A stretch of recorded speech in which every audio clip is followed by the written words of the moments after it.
जय जिनेंद्र दोस्तों। और मैं अभी आई हूँ एलक विज्ञान सागर जी महाराज जी के पास, जो बहुत सारे सवाल है जो मैं उनसे करने वाली हूँ। और उनके जो विज्ञान सागर जी महाराज जी को ऐसा है कि दिल्ली वासी ऐसा कौन है जो नहीं जानते हैं।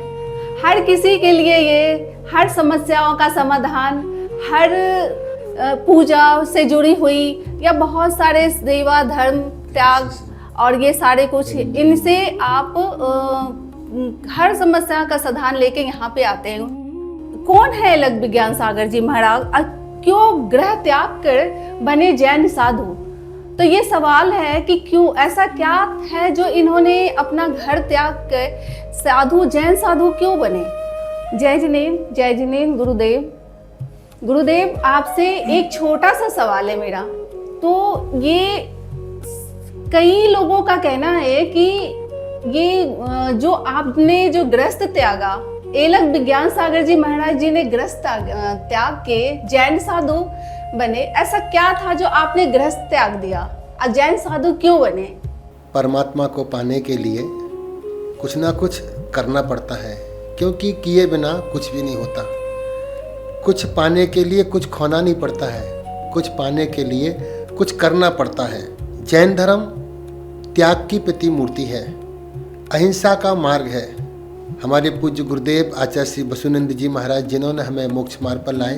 मैं 18 साल की उम्र में इस मार्ग पे पहली बार साधुओं का दर्शन किया और पूज्य गुरुदेव को देख कर के ही यह बैराग का बीज पनपा और आज हमें इस मार्ग पर ला कर के छोटी सी उम्र में उंगली पकड़ करके उन्होंने चलना सिखाया। और वही हमारे गुरुदेव हैं आचार्य बसुनंद जी महाराज, जो आज तक हमें यहाँ पर लाए हैं। आज वो त्याग और तपस्या की प्रतिमूर्ति के रूप में वर्तमान में जैन धर्म की प्रभावना कर रहे हैं। तो हमें सिर्फ पूज्य गुरुदेव का सानिध्य मिला, हम कब उनके रंग में रंगते गए हमें खुद पता नहीं चला। और आज लगभग 36 वर्ष हमारी दीक्षा को हो गए हैं। ये सब पूज्य गुरुदेव की सत्संगति का प्रभाव है, जिसके माध्यम से आज मैं साधु जीवन में रह रहा हूँ। निरंतर साधना चल रही है। ये सब पूज्य गुरुदेव के आशीर्वाद का फल है। तो जैसा कि आपने सुना, त्याग का और कुछ पाने के लिए कुछ खोना पड़ता है। अब बहुत सारे ऐसा कुछ है जो इन्होंने आपको बताया, तो आपने सुना होगा। मेरे मन में बहुत सारे और भी सवाल है जो मैं करना चाहूँगी। और मैं ये पूछती हूँ कि गुरुदेव, जैन साधु किसे कहते हैं? और गुरुदेव, इस दुनिया में बढ़ती हुई हिंसा का जिम्मेवार कौन है? आपने पूछा जैन साधु किसे कहते हैं। जैन साधु मैं खासकर से दिगंबर साधु की बात करता हूँ, जो साधु 24 घंटे में एक बार भोजन पानी करते हैं, उसके बाद में ना दूध लेते हैं ना पानी लेते हैं, निरंतर पद विहार करते हैं, वह किसी वाहन का प्रयोग नहीं करते हैं। आपको पता होगा कि दिगंबर साधु कभी भी नाई के पास नहीं जाते हैं, कभी धोबी के पास नहीं जाते हैं। वह अपना केसों का लुंचन करते हैं, अपने हाथ से 2 महीने में, 3 महीने में, 4 महीने में उत्कृष्ट, मध्यम, जघन, ये 3 प्रकार से केस लॉन्च करते हैं। और नग्नता, जिसे परमात्मा की मुद्रा कहा जाता है, भगवान ऋषभ देव, जिनको बोलते हैं दुनिया का पहला राजा, उन्होंने भी इसी दिगंबर मुद्रा को धारण करके जैन धर्म की प्रभावना की है। अंतिम तीर्थंकर महावीर, उन्होंने भी नग्न मुद्रा धारण करके। तो जो दिगंबर साधु होते हैं, विशेषकर वह दिगंबर साधु आत्म साधना में लीन रहते हैं और परमात्मा को पाने के लिए उनका विशेष लक्ष्य होता है। दिगंबर साधु सभी के सामने होते हैं, वो अंदर से भी दिगंबर हैं और बाहर से भी दिगंबर हैं। दिगंबर का अर्थ होता है दिशाएं ही जिनके अंबर बन चुके हैं, वस्त्र बन चुके हैं, उन्हें दिगंबर बोलते हैं। ये परमात्मा की मुद्रा है। तो जैन साधु, उनकी चर्या को देखा हमने, पद विहार करते हैं, केस लॉन्च करते हैं, 24 घंटे में एक बार भोजन करते हैं, ठंडी गर्मी बरसात को सहन करते हैं। वह किसी प्रकार के बिस्तर का, किसी प्रकार के रजाई गद्दे का प्रयोग नहीं करते हैं। वो जमीन पर लेटते हैं, पाटे पर लेटते हैं और चटाई मात्र का प्रयोग करते हैं। ये दिगंबर साधु की चर्या होती है।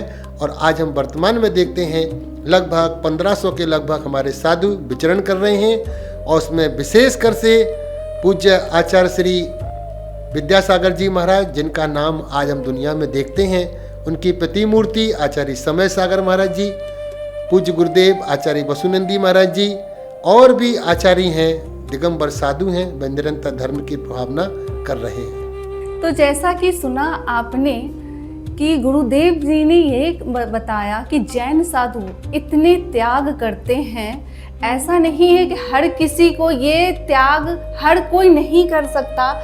इन्होंने अपना केस लोचन हर 4 महीने में जब बताते हैं कि नहीं कुछ नहीं, जैन साधु बहुत कुछ, हमें भी सुनने को बाहर बहुत कुछ मिलता है कि नहीं साधु, जैन साधु ऐसे नग्न होते हैं, जैन साधु ऐसे, तो ऐसा कुछ नहीं है। साधु, जैन साधु बनना इतना आसान नहीं है। इन्होंने बहुत त्याग के बाद ये जैन साधु बनते हैं। हर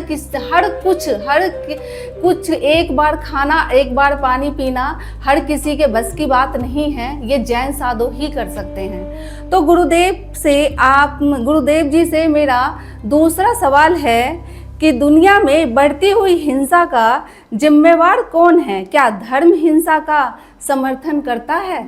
दुनिया में बढ़ती हुई हिंसा का जिम्मेदार कौन है? पहले हम, फिर हमारी सरकार। क्योंकि जब हम हिंसात्मक वस्तुओं को खरीदते हैं तब वो बाजार में बिकने आती हैं। यदि हम उन वस्तुओं को खरीदने से मना कर देंगे, वो बनाना बंद कर देंगे, वो बेचना बंद कर देंगे। आज पूरी दुनिया में हिंसा का व्यापार हो रहा है, चारों तरफ हिंसा। हम यूज करते हैं, वो बनाते हैं, वो बेचते हैं। यदि हम खरीदना मना कर देंगे, बंद कर देंगे, तो इस दुनिया की बढ़ती हुई हिंसा में कहीं ना कहीं हकदार हम भी हैं। कोई भी धर्म हिंसा का समर्थन नहीं करता है। कोई भी धर्म ग्रंथ ये नहीं बोलता है कि आप मांसाहार का सेवन करें, आप अंडा मछली खाएं, शराब पिएं। कोई भी धर्म ये शिक्षा नहीं देता है। मात्र अपनी जिब्बा की लोलुपता के लिए लोग मांसाहार करते हैं, चाहे उसे कुर्बानी का नाम दीजिए, चाहे बलि का नाम दीजिए। लेकिन कोई भी ग्रंथ आज तक दुनिया में, चाहे कुरान, बाइबिल, गीता, रामायण, महाभारत, कोई भी ग्रंथ होगा, किसी भी ग्रंथ ने हिंसा का समर्थन नहीं किया। क्योंकि इस भारत की संस्कृति अहिंसा परमो धर्म की रही है। अहिंसा ही धर्म है। जितने भी महापुरुष हुए हैं, राम, कृष्ण, हनुमान, बुद्ध, ईसा, सभी ने इसी का उपदेश दिया है, हिंसा से बचना चाहिए। हिंसा पाप है और पाप से दुर्गति के पात्र बनते हैं। इसलिए यह भारत, जिसका नाम भारत है, यह आदिनाथ भगवान के पुत्र ऋषभ देव, जो प्रथम तीर्थंकर थे, उनके पुत्र भरत के नाम पर इस देश का नाम भारत रखा गया है। इसकी संस्कृति, इसकी विरासत यही है, सारी दुनिया में अहिंसा का प्रचार हो, हिंसा का कोई समर्थन नहीं करता है। का जो ये जैन धर्म में ही सुनने को मिलेगा आपको कि जियो और जीने दो, तो ये हिंसा के लिए। तो आज हम आगे बढ़ते हैं कि समय को देखते हुए, तो गुरु जी को ये मैं पूछना चाहूँगी कि गुरुदेव, अभी जो आजकल व्यक्ति इतना परेशान क्यों रहते हैं, ऐसा क्या है? आज हमारे पास में सब कुछ है, डाइनिंग सेट, सोफा सेट, हर प्रकार की व्यवस्था है, लेकिन आदमी के पास में सुकून नहीं है।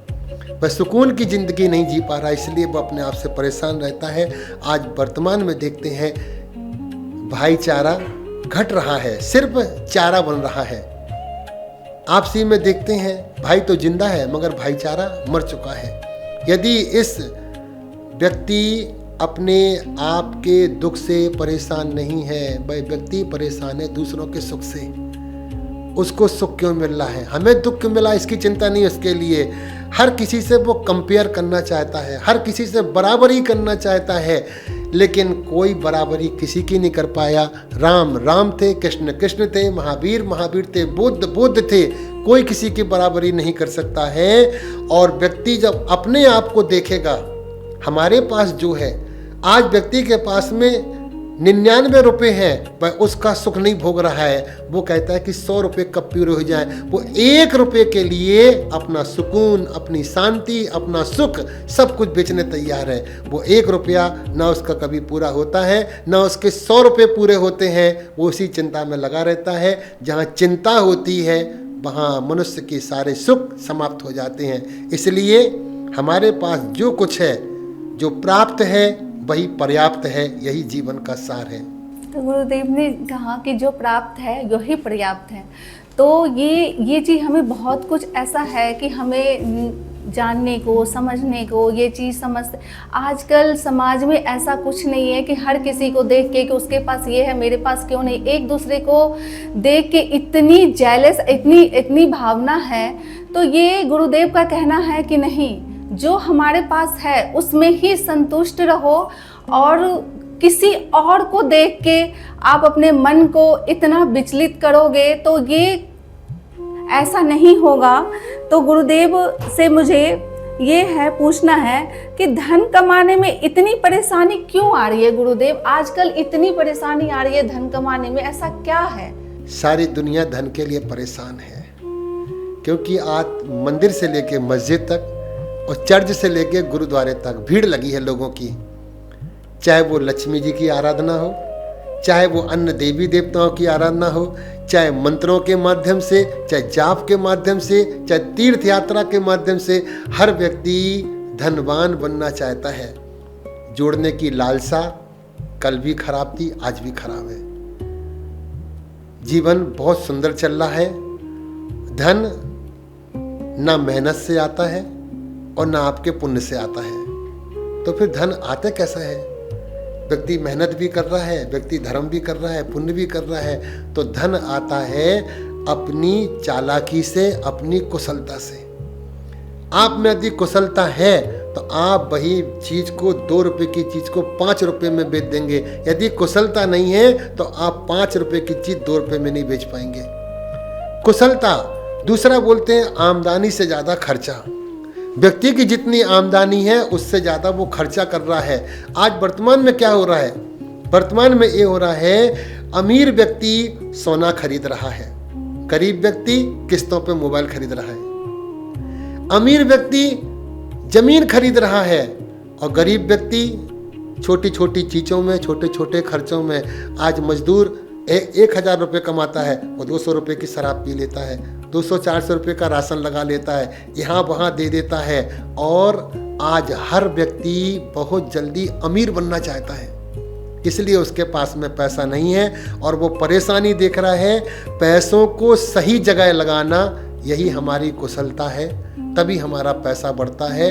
और दूसरा, धन कभी भी कमाने से नहीं आता।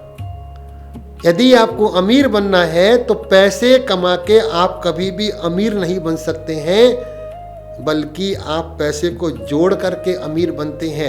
एक एक बूंद जब गिरती है तो रात भर में बाल्टी पानी से भर जाती है। वैसे ही जब व्यक्ति 1-1 रुपया जोड़ता है तब कहीं जाकर के वो 1,000 रुपये इकट्ठे कर पाता है। तो इसलिए धन कमाने में परेशान इसलिए हो रहा है कि वो रातों रात अमीर बनना चाहता है। नहीं, एक दिन में कोई सफल नहीं होता है, लेकिन एक दिन सफल जरूर होता है। एक दिन में कोई सफल नहीं बनता है। जो हमारे सोचने का जरिया है, गर्दन के नीचे गरीब व्यक्ति सोचता है और गर्दन के ऊपर अमीर व्यक्ति सोचता है।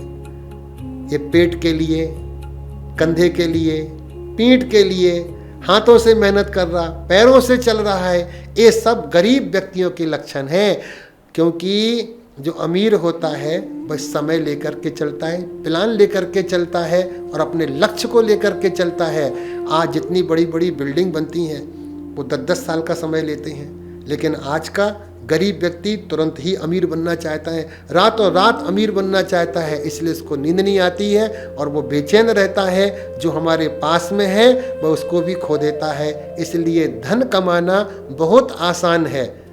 एक बात का ध्यान रखना, धन हमेशा सच्चाई से कमाना, ईमानदारी से कमाना, क्योंकि जहाँ नियत अच्छी होती है वहाँ बरकत होती है। नियत ही खत्म हो गई तो बरकत का क्या करेंगे? तो इसलिए जो भी हम कमाएं वो ईमानदारी से कमाएं, क्योंकि बेईमानी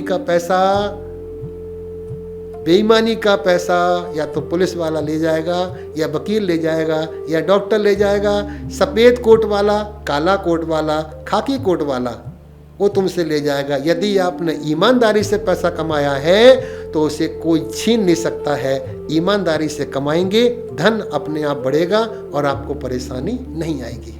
तो गुरुदेव जी ने ये कहा है कि धन कमाने के लिए इतने परेशान जो आज के है जनता, तो धन कमाने के लिए गुरुजी ने कहा कि इतनी भी आप भागदौड़ ना करें। इतनी किसी को आपने बहुत अच्छा स्पष्ट रूप से गुरुदेव ने बताया कि आप बूंद बूंद से जिस तरह से हमारी बाल्टीन भरती है तो ऐसे ही जोड़ें। और कभी किसी का को देख के कि मुझे ये लेना है, उसके पास आईफोन है, उसके पास ये प्रॉपर्टी है, ज़मीन है, तो मुझे रातों रात अमीर बनने की लालसा ना करके आप अपने लक्ष्य पे ध्यान दें, आप जरूर धन कमाएंगे। गुरुदेव ने जिस प्रकार से कहा है, शायद मैं नहीं बोल पा रही हूँ। तो गुरुदेव सफलता के सूत्र पूछ रही हूँ। गुरुदेव, और सफलता का सूत्र क्या है? सफलता, सबसे पहले हमें अपना लक्ष्य बनाना पड़ेगा, क्योंकि जब अनजान व्यक्ति मकान बनाता है ना, तो उसको मकान बनाने में बरसों लग जाते हैं। और जब कोई इंजीनियर, पढ़ा लिखा व्यक्ति जब नक्शा बना के काम करता है तो वही बिल्डिंग को 2 साल में खड़ा कर देता है। तो इसलिए सबसे पहले हमको अपने लक्ष्य पर ध्यान करना है कि हमें सफलता में क्या करना है। दूसरा, जिस चीज़ में मैं असफलता मिल रही है, बार बार करने के बाद भी हम असफल हो रहे हैं, तो किसी व्यक्ति से उसकी सलाह लेना चाहिए। सलाह लेने से ये फायदा होता है, कभी काम बिगड़ भी गया तो फिर आपको कोई व्यक्ति टोक नहीं सकता है। क्यों? आपने अपने बड़े भाई से, अपने मित्र से, अपने पिता से, अपनी पत्नी से आपने सलाह से काम किया था, और बिना सलाह से काम करोगे तो हर व्यक्ति आपको टोकेगा। दूसरा, लोगों की बातों में मत आओ। लोग सिर्फ आपको सलाह दे सकते हैं, बस वो काम नहीं कर सकते हैं। अपनी बुद्धि का प्रयोग करें, ठंडे दिमाग से उसको सोचें, और जिस चीज़ में हम असफल हो रहे हैं उसको पुनः प्रयास करें कि हमारी असफलता का कारण क्या बना, हमने कहाँ चूक करी है, कौन व्यक्ति हमसे रह गया है। जिस प्रकार से किसी के यहाँ शादी होती है तो पहले रूपरेखा बनाते हैं कागजों पर, किस किस को बुलाना है, क्या क्या सामान लाना है, कहाँ कहाँ से सामान मिलेगा, कहाँ कहाँ से सामग्री मिलेगी, तब कहीं जाकर के वह व्यक्ति एक शादी को सफल बना पाता है। ऐसे ही व्यापार के क्षेत्र में, ऐसे ही पढ़ाई के क्षेत्र में, आपको एजुकेशन की लाइफ में जहाँ भी जाना है पहले अपना लक्ष्य निर्धारित करना पड़ेगा। एक व्यक्ति सोचता है मैं MBA करूं, मैं CA करूं, मैं नीट की पढ़ाई करूं, मैं नेट की पढ़ाई करूं, मैं क्या करूं। जब तक व्यक्ति लक्ष्य नहीं बनाएगा हमें करना क्या है, लक्ष्य बनते ही आपके सूत्र सफलता के सूत्र बन जाएंगे। तो गुरुदेव ने ये कहा कि कोई भी लक्ष्य करने से पहले आप अपने उस प्लानिंग के साथ करें, और इसके बाद ही आप लक्ष्य के आगे बढ़ें। अपने से अब बड़े से बातें करें, पूछें कि हाँ ये कैसे है, बिना बताए बिना किए आप नहीं आगे बढ़े, गुरुजी का ये कहना था। और गुरुजी से मुझे ये सवाल था कि गुरुदेव, आत्महत्या का कारण क्या है? जो आजकल आत्महत्या अक्सर सुनने को मिलता है कि आत्महत्या हो कर लिया, उन्होंने आत्महत्या कर लिया, ऐसा क्या बढ़ती जा रही है ये बातें कि आत्महत्या का कारण क्या है गुरुदेव? आत्महत्या एक पाप है, कभी भी आत्महत्या नहीं करना चाहिए, क्योंकि या तो व्यक्ति टेंशन में अपने प्राण दे देता है या डिप्रेशन में दे देता है। और डिप्रेशन कैसे होता है, टेंशन कैसे होती है? कर्जा, जब व्यक्ति कोई कर्जा ले लेता है तो वो दिन रात चिंता में डूबा रहता है, कर्जा कैसे उतरेगा, तो व्यक्ति कभी कभी सुसाइड कर लेता है, आत्महत्या कर लेता है। दूसरा, प्यार में धोखा, जब किसी को प्यार में धोखा मिलता है तो वो मरने की नौबत पर चला जाता है और वो आत्महत्या जैसे संगीन पाप को करने लगता है। जरूरत से ज़्यादा सोचना, जो व्यक्ति जरूरत से ज़्यादा सोचता है वह भी आत्महत्या कर लेता है। और एक और कारण बना है एकाकीपन, जब व्यक्ति अकेला हो जाता है। आज हम देखते हैं फ्लैटों में, गुड़गांव, नोएडा या और भी बेंगलोर, पूना, जहाँ पर मात्र पति पत्नी रहते हैं, एकाकी जीवन जीते हैं। उनके साथ में ना बच्चे खेलने के लिए मिलते हैं, ना उनका परिवार मिलता है, वो एकाकी परिवार में रहते हैं और धीरे धीरे वो डिप्रेशन में आ जाते हैं। और एक दिन वो क्या करते हैं, या तो बिल्डिंग से छलांग लगा देते हैं, या फांसी लगा लेते हैं, या अपनी गोली मार करके हत्या कर लेते हैं। क्यों? वो अपनी ज़िंदगी से तंग हो जाते हैं। इसलिए कहते हैं परिवार के साथ में रहिए, बड़ों के बीच में रहिए, हरा भरा परिवार मिलेगा तो किसी प्रकार का टेंशन नहीं होगा। दूसरा, जिम्मेदारियों का बोझ। जब व्यक्ति अपने जिम्मेदारियों से भागता है तब जाकर के वो आत्महत्या कर लेता है। और हताशता जैसी जिंदगी, जब व्यक्ति थक जाता है, चारों तरफ से रास्ते बंद हो जाते हैं, ऐसी स्थिति में सिर्फ आपको परमात्मा या गुरु ही सहारा दे सकते हैं। आत्महत्या करना सबसे बड़ा संगीन पाप कहलाता है, क्योंकि जिसके लिए पाप कर रहे हो वो तो आपको दोबारा मिलने वाला नहीं है, वो तो चला गया। जिस सुख के लिए, जिस व्यक्ति के लिए, जिस प्यार के लिए आपने आत्महत्या की है वो तो मिलने वाला नहीं है। लेकिन हमारा भाव और भव दोनों ही बिगड़ जाएंगे, हम दुर्गति के पात्र बन जाएंगे। इसलिए कभी भी, किसी भी हालत में कभी भी सुसाइड नहीं करना चाहिए, आत्महत्या कभी नहीं करना चाहिए और ना किसी की हत्या करना चाहिए। गुरुदेव जी ने ये कहा है कि अपने आव भाव ना बिगाड़े और आत्महत्या ना करे। तो गुरुदेव जी से आजकल बढ़ती हुई जो है, आजकल खूब ये चल रहा है कि लव जिहाद, जो लव जिहाद है, तो गुरुदेव ये लव जिहाद क्या है, इससे कैसे बच सकते हैं? लव जिहाद क्या हो गया है? भावुकता में या दिखावे में आकर के झूठ को सच मान लेना। आज हम वर्तमान में देख रहे हैं, हिंदू हिंदू से विवाह करे कोई दिक्कत नहीं, मुसलमान मुसलमान से विवाह करे कोई दिक्कत नहीं। यदि आपसी में दो विवाह भी करते हैं तो नाम बताइए, आपका नाम क्या है? आप बताइए कि मेरा नाम आलम है, आप बताइए कि मेरा नाम यूसुफ है, आप बताइए कि मेरा नाम अहमद है। आप नाम को छिपा करके कभी सोनू, कभी मोनू, कभी चिंटू, कभी पिंटू, इन नाम को बता करके और भोली भाली लड़कियों को फंसा करके उनका जीवन खराब कर देते हैं। इसमें क्या है? धर्मांतरण। धीरे धीरे आप खुद समझिए, जब आपके पहली मुलाकात में कोई लड़का यदि किसी लड़के को आईफोन दे रहा है, इसका मतलब क्या है? पहली मुलाकात में वो आईफोन दे रहा है और आप उससे प्रभावित होकर के, और फिर वो क्या करता है? आपके देह के साथ व्यापार करता है, भाई आपकी देह के साथ मजाक करता है, फिर धीरे धीरे आपके धर्म के परिवर्तन करता है। और लव जिहाद वर्तमान में एक साजिश हो गया है, किस प्रकार से उनको मोड़ा जाए, चाहे हिंदू की लड़की हो, चाहे वो सिख की लड़की हो, चाहे जैन की लड़की हो, चाहे हिंदू की लड़की हो, कोई भी लड़की हो, ये एक तरफ से एक व्यापार हो चुका है। इसको जाति नाम बदलकर प्रेम में फंसाना, इसको बोलते लव जिहाद। अब बचने का तरीका ये है कि आप अपनी माता पिता की सहमति से काम करें, आप अपने बड़ों के साथ में रहें। और ध्यान रखना, दुनिया का प्रेम कितना भी अच्छा हो लेकिन वह आपके माता पिता से बड़ा नहीं हो सकता है, क्योंकि माता पिता आपके सुख दुख में साथ आएंगे। दुनिया की कोई भी ताकत होगी वह माँ से बड़ी नहीं हो सकती है। क्यों? चार चीज हमारे सामने है, एक होती है आत्मा, एक होता है महात्मा, एक होता है धर्मात्मा और एक होता है परमात्मा, और एक होती है माँ। इन सभी धर्मात्मा, परमात्मा, आत्मा में सबसे बड़ी माँ होती है। क्यों? इन तीनों शब्दों में सबसे लास्ट में जो नाम है माँ, माँ का आता है, और माँ का दिल।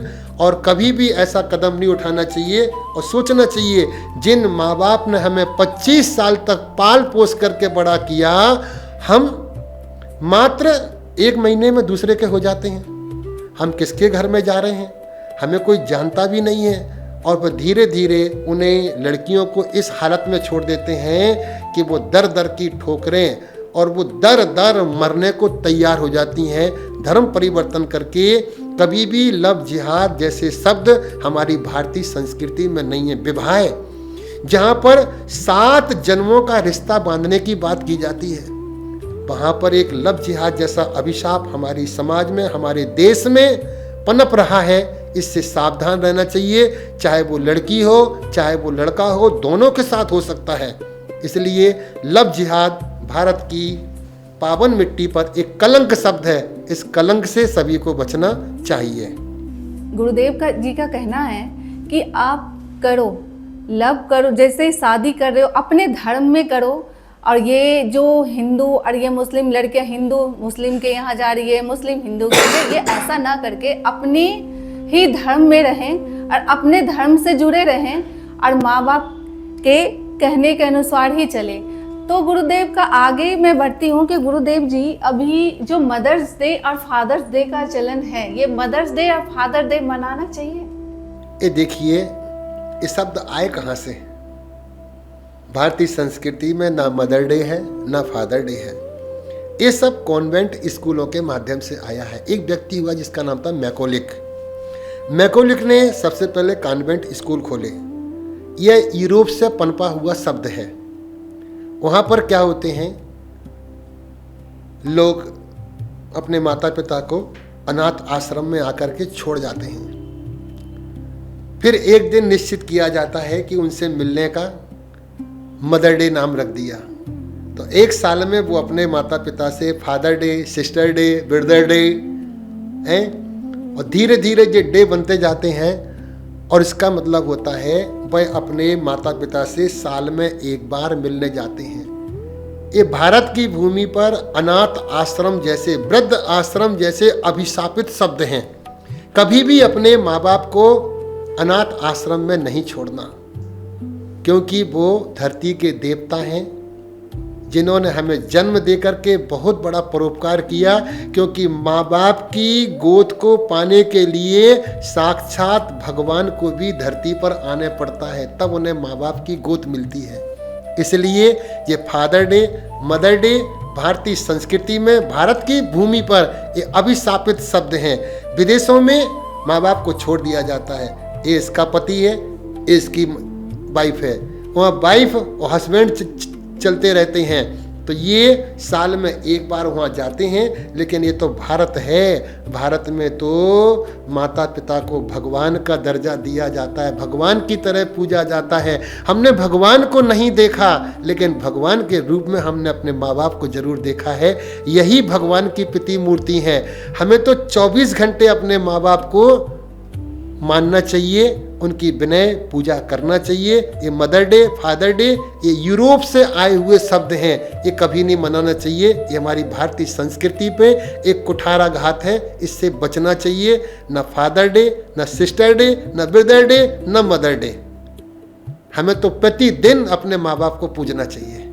तो आप समझ गए होंगे कि हमें अपने भारत में हम मदर डे और फादर्स डे, जो बाहर से ये सुनने को, बाहर यूरोप में ही है, बाहर जो हमारे इंडिया में नहीं है, भारत में नहीं है, तो हम ये चीज़ हमारे लिए माँ और बाप जो भी है, तो हमारे उनके लिए डेली है, डेली डे है। तो उनके लिए हम बाहर के नहीं है जो हम day, father day, mother day बनाए, तो आज से हमारा भी ये डे नहीं बनने वाला है गुरुजी। तो गुरुदेव से मैं पूछना चाहूँगी कि गुरुदेव, ये जो स्कूल है, ये स्कूल जरूरी है या मंदिर? जो आजकल बच्चे स्कूल ये जाते हैं, फिर ये उनको टाइम नहीं मिल पाता, फिर वो कहते हैं मंदिर। तो ये मंदिर जरूरी है, स्कूल जरूरी है? स्कूल हमारे ज्ञान का केंद्र है, जहाँ पर हम विद्या की प्राप्ति करते हैं और हम शिक्षा प्राप्त करते हैं। और मंदिर वह स्थान है जहाँ पर हम अपने प्रभु से मिलने जाते हैं। दुनिया का कोई भी धर्म ऐसा नहीं है जो परमात्मा को नहीं मानता हो। परमात्मा को जानते नहीं है ये तो चल जाएगा, लेकिन कोई भी व्यक्ति ऐसा नहीं होगा जो परमात्मा को मानता ना हो।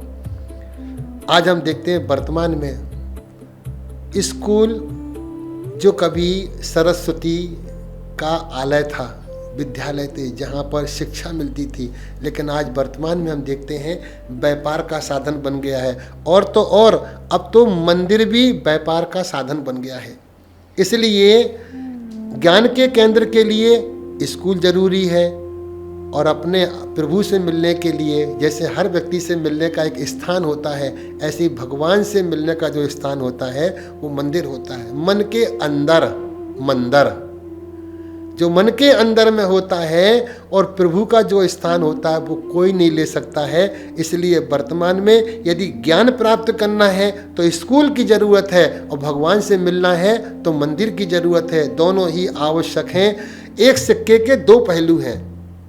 यदि इस तरफ है तो उस तरफ भी रहेगा, चित्त भी रहेगा तो पट्ट भी रहेगा। और एक सिक्के पर यदि एक तरफ छपा होगा तो वो सिक्का नकली सिक्का कहलाएगा। तो मंदिर भी जरूरी है भारत की संस्कृति पर, और स्कूल भी जरूरत है। एक ज्ञान का केंद्र है, एक भगवान से मिलने का केंद्र है। तो गुरुदेव से अगला सवाल है मेरा कि गुरुदेव, व्यापार और व्यवहार का तालमेल हम कैसे बनाएं? व्यवहार और व्यापार का तालमेल कभी नहीं होगा। कारण आप व्यवहार से व्यापार तो कर सकते हैं, लेकिन व्यापार में कभी व्यवहार खराब ना करें। व्यवहार और व्यापार एक पूरक ऐसे हैं। व्यापार एक तकनीकी है, हमारी सोच व ईमानदारी। यदि आप ईमानदार हैं तो आपका व्यापार निरंतर चलता रहेगा। हमारे व्यापार में यदि सच्चाई है तो आज भी हम अपने व्यापार से जुड़े रहेंगे। ध्यान रखना, व्यवहार में व्यापार मत कीजिए। व्यापार में व्यवहार तो हो सकता है, मगर व्यवहार में व्यापार ना करें। आज हम हर रिश्ते को तौलना शुरू कर देते हैं, इसमें मुझे क्या मिलेगा, हर व्यक्ति इससे मेरा क्या मुनाफा है, या मुझे इससे क्या आमदनी होगी। ये लेन देन का व्यापार ना करके व्यापार तो एक व्यवहार परमात्मा की दी हुई एक विरासत है। यदि हमारा व्यवहार अच्छा है तो हमारा व्यापार अच्छा है। दोनों का तालमेल मिलाना है तो आपको ईमानदार बनना पड़ेगा। ईमानदार व्यक्ति का ही व्यापार अच्छे से चलता है, चाहे वो वर्तमान में अंबानी हो, अडानी हो, टाटा हो, चाहे बिल गेट्स हो। जितने भी लोग हैं इनके अंदर में व्यवहार भी होता है और व्यापार भी होता है, लेकिन वो व्यवहार को व्यवहार जैसा करते हैं और व्यापार को व्यापार जैसा करते हैं। कभी तालमेल ना बनाइए, क्योंकि जो व्यक्ति मित्र होते हैं वे एक दूसरे को धोखा नहीं देते हैं। तो गुरुदेव जी का कहना है कि व्यवहार से हम व्यापार कर सकते हैं और व्यापार से व्यवहार नहीं। तो आप अपना व्यवहार से आप व्यापार करें और अच्छे से बोले, और अच्छे से कि ये नहीं आप सुनने को मिलता है कि नहीं हमारा व्यापार नहीं चल रहा है, तो आपका कहीं ना कहीं आपका व्यवहार भी ऐसा ही होगा। गुरुदेव जी का कहना, और वो स्पष्ट रूप से बता चुके हैं। तो गुरुदेव, संतों के प्रवचन सुनना क्यों जरूरी है? संतों के प्रवचन सुनना क्यों जरूरी है? क्योंकि हमें संतों के माध्यम से अध्यात्म मिलता है, संतों के माध्यम से हमें संगति मिलती है। एक घड़ी आदि में पुनि आध, और करो संगति साधु की कटे कोटि अपराध। यदि संत ना होते जगत में तो जल जाता संसार। आज हमारे बीच में संत हैं तो हमारे पास में मार्ग भी है और मार्गदर्शन भी है। जैसे पांडवों को जीतने का मुख्य कारण क्या था और कौरवों का हारने का मुख्य कारण क्या रहा? यदि हार में निमित्त कोई बना है तो वो बना है शकुनी, और यदि जीत में कोई कारण बना है तो कृष्ण। पांडवों के साथ में कृष्ण थे, इसलिए पांडव जीत गए क्योंकि उनकी सोच अच्छी थी, और कौरवों के साथ में शकुनी था क्योंकि उसकी सोच गलत थी। जब दुर्योधन तीर चलाता था और वो गलत रास्ते पे जाता था तो मामा शकुनी बोलता था तुमसे कुछ नहीं बनेगा, ऐसे ही तुम्हारे पिता हैं और ऐसे ही तुम हो, तुमसे कुछ नहीं, तुम जीवन में कुछ नहीं कर पाओगे। और वो निराशा की ओर ले जाते थे। और जब पांडव तीर चलाते थे वो गलत जाता था तो कृष्ण बोलते थे डरो मत, फिर से अपना गांडीव उठाओ, दोबारा तीर चलाओ, अभ्यास करो। वो शिक्षा देते थे और वो दुर्भावना भरता था। इसलिए जो व्यक्ति संतों के बीच में बैठता है वह कभी भी आत्महत्या नहीं कर सकता है। जो संतों के बीच में बैठता है वह कभी परेशान नहीं हो सकता है। जो संतों के बीच में बैठता है उसके घर में प्रति समय दिवाली होती है, वह सुख का अनुभव करता है। क्यों? उसे पता है कि मेरे पास तो संत जैसे महापुरुष हैं। इसलिए जो संतों की संगति करते हैं वो एक दिन भगवान की भक्ति करते हैं, और भगवान की भक्ति करके वो परमात्मा के आनंद को, उस समरसता को प्राप्त करते हैं। इसलिए संत का होना बहुत जरूरी है। जहाँ शिवाजी जैसे महापुरुष आए तो समर्थ उनके जो गुरु थे वह आए। जब गांधी जी आए तो उनके बीच में श्रीमद रायचंद जी आए। दुनिया का कोई भी महापुरुष हो, बिना संत के वह कुछ नहीं कर पाया है। संत होगा, उसके जीवन का अंत होगा, उनके दुखों का अंत होगा, और वही अनंत सुख को प्राप्त करेगा जिसके जीवन में संत होगा। तो गुरुदेव जी ने ये कहा है कि संतों के साथ आप रहें, बैठे, प्रवचन सुने, तो इससे आपके लिए अच्छा रहेगा। और गुरुदेव जी से मैं ये कहना चाहूँगी कि गुरुदेव कि जैन धर्म की प्रभावना कैसे कर सकते हैं? बहुत अच्छा प्रश्न। सिमरन जी ने बहुत अच्छा प्रश्न पूछा कि जैन धर्म की प्रभावना कैसे। आज सारी दुनिया लगी है प्रभावना के चक्कर में। पहले हमारे घरों में दूरदर्शन था, दूरदर्शन के माध्यम से हमारा प्रचार प्रसार होता था। फिर धीरे धीरे रंगीन टीवी आ गया, और रंगीन टीवी आते ही फिर चैनल आ गए, इंटरनेट आ गया, फेसबुक आ गया, गूगल आ गया, और अब जमाना है एआई का। जब एआई का जमाना चल रहा है, दुनिया हमें क्या दिखा सकती है? हम चांद, तारे, संसार के दृश्य एआई के माध्यम से देख सकते हैं। इसलिए जैन धर्म की प्रभावना के लिए अपने अपने नगरों में पाठशाला खोलना चाहिए, कॉन्फ्रेंस वगैरह करना चाहिए, रील आदि के माध्यम से धर्म की प्रभावना करना चाहिए, साधुओं के प्रवचन के माध्यम से प्रभावना करना चाहिए, और सोशल मीडिया में जाकर के भी हमें फेसबुक आदि से, क्योंकि आज का ज़माना इंटरनेट गूगल का है। पहले का ज़माना था जब लोग मोटे मोटे ग्रंथों को पढ़ते थे, महीनों लग जाते थे। आज एक पीडीएफ के माध्यम से हम सारी जैन धर्म को जान सकते हैं। तो अपनी संस्कृति को संस्कारों में बदलें, संस्कार में बदलेंगे। आज वर्तमान में देखते हैं मदरसे हैं, देखो निरंतर वहाँ पर काम चलता रहता है, या और भी जो लगातार काम करेगा। आज हम देखते हैं वर्तमान में लोग फेसबुक का प्रयोग करते हैं मात्र फॉलोवर्स बढ़ाने के लिए, और धीरे धीरे वो मिलियन बिलियन पर पहुँच जाते हैं, और लाखों की तादाद में वह सफल हो जाते हैं। आज उनका प्रचार हो जाता है। जैसे हम वर्तमान में देखते हैं कोलगेट का प्रचार। कोलगेट कैसा है, कितने दिन का है, कब का पुराना है, उससे कोई मतलब नहीं है। जो दिखता है सो वो बिकता है, जो बाजार में दिखेगा वही माल बिकेगा। इसलिए जैन धर्म के पास में माल तो अच्छा है, लेकिन उसकी पैकिंग अच्छी नहीं होने से इसलिए वो माल निकल नहीं पाता है। और अदर के पास में माल कैसा भी हो, लेकिन उनकी पैकिंग, आज 10 रुपये का पेन है, किसी बच्चे को दोगे, बच्चा लेने से इनकार कर देगा। यदि इसी को आप पैकिंग कर देंगे, गिफ्ट का रूप बना देंगे, बड़ी सहजता से आपकी गिफ्ट चली जाएगी। तो हमें भी क्या करना चाहिए? धर्म प्रभावना के लिए, जैन धर्म की प्रभावना के लिए नए नए आविष्कार करना चाहिए, गूगल से नई नई सोच बनाना चाहिए, नए नए चैनल खोलना चाहिए। और आज वर्तमान में जो एआई चल रहा है, आज वो इतने दूर तक पहुंच गया है, वो कल्पना से पार हो गया है। आज हम छोटी छोटी कहानियां देखते हैं, कई महापुरुषों का जीवन चरित्र देखा है। आपने भी कई टीवी के माध्यम से एआई से बने हुए मूवी वगैरह देखे होंगे, या सीरियल देखे होंगे। मात्र चंद पैसों में वो काम जो करोड़ों रुपए में काम होता है, वो हजारों रुपए में काम हो जाता है। इसलिए धर्म की प्रभावना करने के लिए दूसरा, हमारे पूज्य गुरुदेव बोलते हैं, किसी ने पूज्य गुरुदेव से पूछा कि गुरुदेव प्रभावना किसे कहते हैं?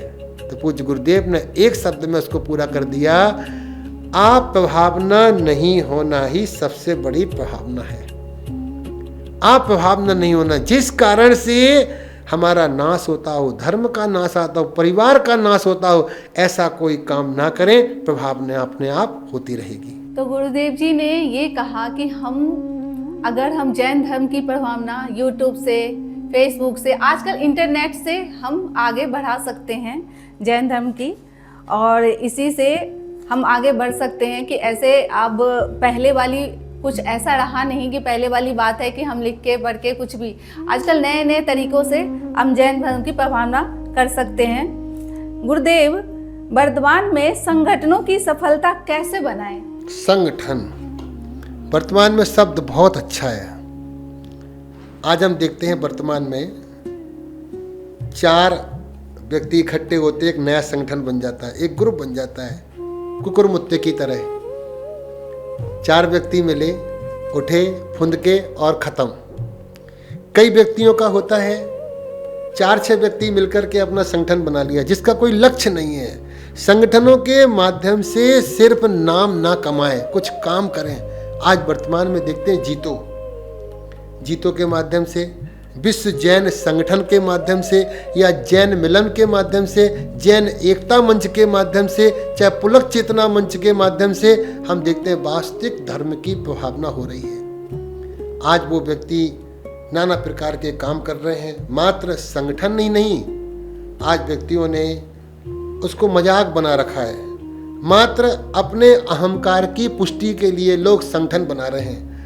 और कईयों की आदत होती है, वो इस वाले मंडल में है, उस मंडल में है, इस मंडल में है, उस मंडल में है, और जब बुलाओ तो पता चलता वो कोई से मंडल में नहीं है। तो इसलिए संगठन बनाने के लिए, उनको सफल बनाने के लिए व्यक्ति को काम करना चाहिए। समाज कैसे जुड़े, परिवार कैसे जुड़े, देश कैसे जुड़े, यदि ये हमारा भाव है तो हमारा संगठन बहुत अच्छा बनेगा।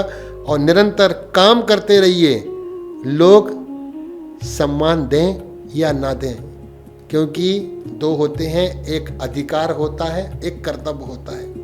आज सारी दुनिया में लोग अधिकार पाना चाहते हैं, लेकिन हम कहते हैं आप अपना कर्तव्य कीजिए। कर्तव्य करेंगे, अधिकार आपको अपने आप मिलेंगे। वर्तमान पीढ़ी को हम कैसे, वर्तमान युवा पीढ़ी को हम कैसे बनाएं? वर्तमान पीढ़ी, आज वर्तमान पीढ़ी जो है ना, उसको कुव्यसन की लत लग गई है। हमारा समाज नशे के गर्त में जा रहा है, चाहे वो शराब हो, चाहे वो ड्रग्स हो, चाहे वो कोकीन हो, वो कोई ना कोई नशे में लग गया। और जहाँ नशा लग जाता है वो नशा नाश करके रहता है। और वर्तमान में आज जो हमारी युवा पीढ़ी है, आज उसने सट्टे का व्यापार शुरू कर दिया है। चाहे वो सट्टा क्रिकेट का हो, चाहे सोने का हो, चाहे वो रेस का हो, जहाँ पर करोड़ों रुपए हमारे समाज के बर्बाद हो रहे हैं। तो ऐसे सट्टों से बचना चाहिए। और आजकल जो आदत लग रही है, लत लग रही है, जो शौक बदल रहा है, ध्यान रखना आज का शौक कहीं शोक में ना बदल जाए। आज व्यक्ति कर्जे में है। क्यों कर्जे में है? क्योंकि वर्तमान पीढ़ी गलत रास्ते पर निकल चुकी है। चाहे हम रमी के माध्यम से पैसा कमाना है, चाहे हम क्रिकेट में करोड़ों रुपए सट्टा लगता है, एक एक बॉल पर सट्टा लगता है, सोने पर सट्टा लग रहा है, जिसके माध्यम से आज हम धीरे धीरे हमारी युवा पीढ़ी समाप्त होती जा रही है। इस पीढ़ी को चाहिए कि वह वर्तमान पीढ़ी जो आज चल रही है उसको नशे से दूर जाना चाहिए। शराब जैसी लत आज आपके घर का नाश, कल परिवार का नाश और परसों हमारे देश का नाश। इस शराब जैसी कुसंगति से बचना चाहिए। जितने भी हमारे व्यसन हैं उन व्यसनों से बचना चाहिए, तभी हमारी युवा पीढ़ी, और जब तक साधु की संगति में नहीं जाएगा तब तक हमारी पीढ़ी को सही रास्ता नहीं मिल सकता है। मंदिर और संत 2 ऐसी अवस्था होती हैं जहाँ से हमारा भविष्य बनता है। तो इससे बचने का यही है कि हम बैठे, प्रवचन सुने गुरुदेव के चरणों में आके, तो हम बच सकते हैं, अपने बच्चों को लेके आए, बचा सकते हैं। तो गुरुदेव जी से मैं आगे सवाल पूछना चाहूँगी कि गुरुदेव, धर्म, ध्यान और क्रियाकांड में क्या अंतर है?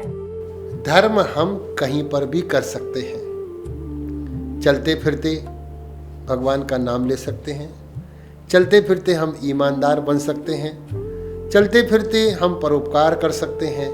लेकिन जो क्रियाकांड होता है, क्रियाकांड एक शब्द ऐसा बन गया है, गाली बन गई है। और क्रियाकांड का अर्थ होता है जो हम मंदिर में क्रिया करते हैं, उसको क्रियाकांड बोलते हैं। जैसे सुंदर कांड को लोगों ने कांड बना दिया है ना, निर्माण कांड को लोगों ने कांड बना दिया। कांड का मतलब होता है घटना, दुर्घटना, जहाँ पर कोई दुर्घटना घट जाती है उसको कांड बोल देते हैं। लेकिन वर्तमान में हम धर्म ध्यान कहीं पर भी कर सकते हैं, लेकिन मंदिर में जाकर के जो क्रिया होती है उसको क्रियाकांड बोलते हैं। लेकिन आजकल हम वर्तमान में देख रहे हैं क्रियाकांड के माध्यम से लोग पाखंड करने लगे हैं, पाखंडता का रूप धारण कर लिया है।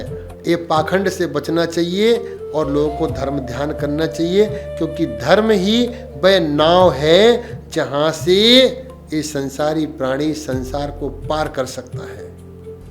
तो गुरु जी ने बताया कि धर्म कांड अक्रिया कांड में क्या अंतर है। तो गुरुदेव से इसे मैं आगे पूछना चाहूँगी। गुरुदेव, जग गणना ये सुनने को आ रहा है, तो जैन जनगणना के लिए हम क्या कर सकते हैं गुरुदेव? जैन गणना, देखिए, अपने आप को गोत्र से नहीं धर्म से पहचान कराएं, क्योंकि अपने गौरव को बढ़ाएं। जैन कोई जाति नहीं है, धर्म है। और जनगणना में आपसे आपका गोत्र नहीं पूछा जा रहा है, आपकी जाति पूछी जा रही है कि आपकी जाति क्या है। आज हम वर्तमान में देखते हैं ईसाई 240 करोड़ के लगभग हो रहे हैं। वहीं पर दूसरे नंबर पे देखते हैं तो मुस्लिम जो 200 करोड़ के लगभग हो रहे हैं। तीसरे नंबर पे हम देखते हैं सनातन जो 120 करोड़ हो रहे हैं। और उसके बाद में हम देखते हैं बौद्ध जो 50 करोड़ हो रहे हैं। और वर्तमान में हम देख रहे हैं सिख धर्म जहाँ पे 3 करोड़ चल रहा है। और वर्तमान में हम देख रहे हैं जैन जो मात्र 50 लाख है। जनगणना यदि अपने आप को सरकार के माध्यम से अपनी जाति को, अपने लोगों का यदि परिचय कराना है, क्योंकि जो विगत जनगणना हुई थी वो 2011 में हुई थी, फिर कोरोना काल आ गया इसलिए जनगणना नहीं हुई। लेकिन अब प्रत्येक व्यक्ति को ध्यान रखना है, जब भी जनगणना आए उस जाति वाले खंड में जैन शब्द लिखें। वर्तमान में क्या हो रहा है, लोग अपना गोत्र लिख देते हैं। कोई मारवाड़ी है, कोई परवार है, कोई खंडेलवाल है, कोई ओसवाल है, कोई जैसवाल है। ये नहीं, आप सबसे पहले जनगणना में जैन शब्द लिखिए, क्योंकि आपकी पहचान गोत्र से नहीं, आपकी पहचान जाति से होना है। आज मुस्लिम देखते हैं, बताइए वर्तमान में ईसाई 240 करोड़ हो गए हैं। आज मुस्लिम को देखते हैं 200 करोड़ हो गए हैं। और हमारा जैन, यदि श्वेतांबर, दिगंबर, स्थानक, मूर्ति पूजक, यदि चारों संप्रदाय एक साथ मिल जाते हैं तो ये भारत का गौरव है कि आज भी हम जैन 3 करोड़ के माध्यम से हैं। 3 करोड़ की जनसंख्या वाला यह जैन समाज है। तो सभी को अपने अपने जब जनगणना की बात आए तो जैन शब्द जरूर लिखें, क्योंकि हमारी पहचान जैनों से ही होगी। गुरुदेव जी ये बताने हैं कि अब जनगणना आए तो जैन ही लिखें, जैन इसीलिए आप आगे, जैसे सब अपना अपना धर्म जाति की कुछ नहीं, पहचान सबकी होती है, तो अपने जैन धर्म के लिए तो जैन जरूर आप लिखें जनगणना आने पे। तो गुरुदेव जी से हम ये पूछना चाहेंगे, यदि भारत की भाषा हिंदी है तो जैनों की भाषा क्या होनी चाहिए? भारत की भाषा हिंदी है, बहुत अच्छा शब्द है। लेकिन वर्तमान में लोग फर्राटेदार इंग्लिश चला करके मात्र अंग्रेजी बोलकर किसी को नीचा मत दिखाइए, क्योंकि आज हम देख रहे हैं साउथ के अंदर में भाषा की लड़ाई है, भाषा की लड़ाई है। तो भाषा कोई विशेष नहीं होती है, क्योंकि भारत की मातृभाषा हिंदी है। जैसे बौद्धों की भाषा पाली है, हिंदू की भाषा संस्कृत है, उसी प्रकार से जैनों की भाषा जो है संस्कृत और प्राकृतिक है। क्योंकि आज हम देखते हैं नमोकार मंत्र प्राकृतिक भाषा में है, समय सार प्राकृतिक भाषा में है। और हम देखते हैं जितने भी बड़े बड़े ग्रंथ बने हैं ये सब प्राकृतिक भाषा में, संस्कृत और प्राकृतिक। जो संस्कृत भाषा होती है वह हमारी संस्कृति बतलाती है, और जो प्राकृतिक भाषा होती है वह हमारी प्रकृति बताती है। तो अपनी प्रगति और संस्कृति से जो प्यार करते हैं, भाषा के नाम पर कभी लड़ना नहीं चाहिए। आज वर्तमान में देखते हैं जो इंग्लिश बोलता है वो बहुत अच्छा माना जाता है, ऐसा नहीं है, वो भी अपनी अपनी भाषा है। और वैसे भी अंग्रेजी भाषा किसी भी देश की मूल भाषा नहीं है। इटली जाओगे तो इटालियन मिलेगी, फ्रांस में जाओगे तो फ्रांसीसी मिलेगी, अमेरिका में जाओगे तो अमेरिकन मिलेगी। ऐसे ही भारत की मातृभाषा हिंदी है और जैनों की मातृभाषा संस्कृत और प्राकृतिक है। तो आपने गुरुदेव जी से जो कि इंग्लिश बोलते हैं, हम बाहर जाते हैं तो इंग्लिश नहीं बोल पाते तो हमारे बहुत नीचा दिखाते हैं कि नहीं। तो इसमें आपको कोई ऐसा नहीं है कि हम भारत में हैं और हम हिंदी बोलते हैं और कोई इसमें शर्म की बात नहीं है। हमारी मातृभाषा हिंदी है, संस्कृत है और इससे हम अपने आप को बहुत प्राउड करते हैं इस चीज़ के लिए। कोई ऐसी नहीं है कि ऐसा नहीं है कि हम इंग्लिश नहीं आती, इंग्लिश नहीं बोल पाते तो हम पढ़े लिखे नहीं हैं। तो हाँ, हम पढ़े लिखे हैं, हम इंग्लिश बोल सकते हैं, पर नहीं, हम भारत में रहते हैं तो हमें हिंदी बोलना अच्छा लगता है और हमें संस्कृत आनी चाहिए, संस्कृत बोलना अच्छा लगता है। तो हम अपने भाषा को ही जागृत करें, ना कि इंग्लिश बोल के। तो गुरुदेव के सारे सवालों का जवाब हो चुका हो तो अब गुरुदेव जी से हम विदा लेंगे। तो आप लोग भी सब संतुष्ट हो चुके होंगे कि और कोई सवाल हो नेक्स्ट बार तो आपके मन में ऐसा कुछ आए सवाल तो आप ज़रूर भेजें और मुझे अच्छा लगेगा और उसमें फिर हम आपसे मिलेंगे और गुरुदेव से हम फिर से दोबारा से फिर सवाल और जवाब हमारा जारी रहेगा। तो जय जिनेंद्र सबको, गुरुदेव।